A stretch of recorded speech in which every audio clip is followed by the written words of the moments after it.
السلام علیکم، آپ دیکھ رہے ہیں یوٹیوب چینل عام سی باتیں۔ اس ویڈیو میں ہم بات کریں گے جو OIC کا 47واں وزرائے خارجہ کا اجلاس ہو رہا ہے، مگر اس سے پہلے اگر آپ نے ابھی تک ہمارا چینل سبسکرائب نہیں کیا تو سبسکرائب کر لیں تاکہ آپ ہماری آنے والی ویڈیوز کو دیکھ سکیں۔ OIC کو بنے ہوئے 50 سال ہو گئے ہیں اور یہ مسلم ممالک کی نمائندہ تنظیم ہے جہاں پر تمام اسلامی ممالک شامل ہیں۔ اس تنظیم کا بنیادی مقصد یہ ہے کہ بالخصوص مسلم ممالک میں اور بالعموم پوری دنیا میں جہاں بھی ظلم ہو رہا ہو ان کے خلاف یکجا ہو کر آواز اٹھانا اور جو مسائل مسلمانوں کو درپیش ہیں ان کے لیے مشترکہ لائحہ عمل تیار کرنا۔ لیکن بدقسمتی سے پچھلے 50 سال سے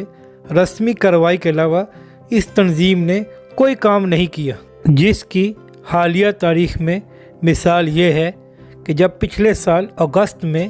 مودی کی حکومت نے مقبوضہ کشمیر میں کرفیو لگایا تو پاکستان نے خاص طور پر شاہ محمود قریشی نے بڑی کوشش کی کہ وزرائے خارجہ کا اجلاس بلایا جائے OIC کا، لیکن عرب ممالک نے اس پر رضامندی ظاہر نہیں کی اور وہ اجلاس نہیں ہوا۔ اور اجلاس ہوتا بھی کیسے؟ اس وقت تو سعودیز اور UAE والے تو مودی سے دوستی نبھا رہے تھے اور وہاں پر جا کر بڑا بزنس کر رہے تھے،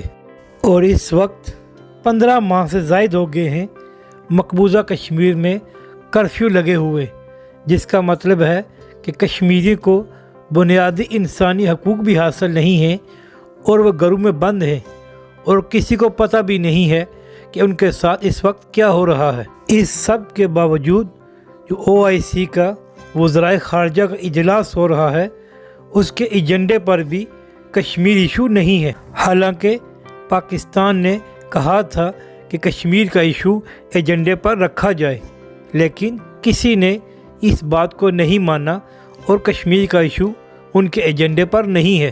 اسی سے اندازہ لگا لیں کہ یہ لوگ مسلم امہ کے مسائل کے لیے کتنا بولتے ہیں اور اس تنظیم کی کتنی افادیت ہے۔ کشمیر تو انشاءاللہ آزاد ہوگا اور جو انہوں نے جدوجہد شروع کی ہوئی ہے وہ کبھی ناکام نہیں ہو سکتی،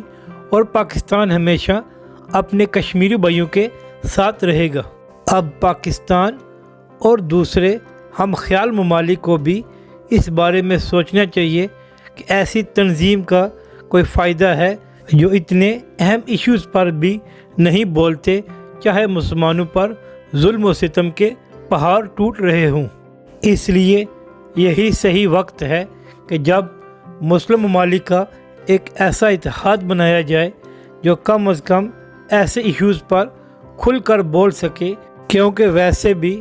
عرب حکمران تو اس وقت اسرائیل کے ساتھ خفیہ ملاقاتیں کر رہے ہیں، تو ان کی ترجیحات تو بالکل ہی بدل گئی ہیں۔ اگر آپ کو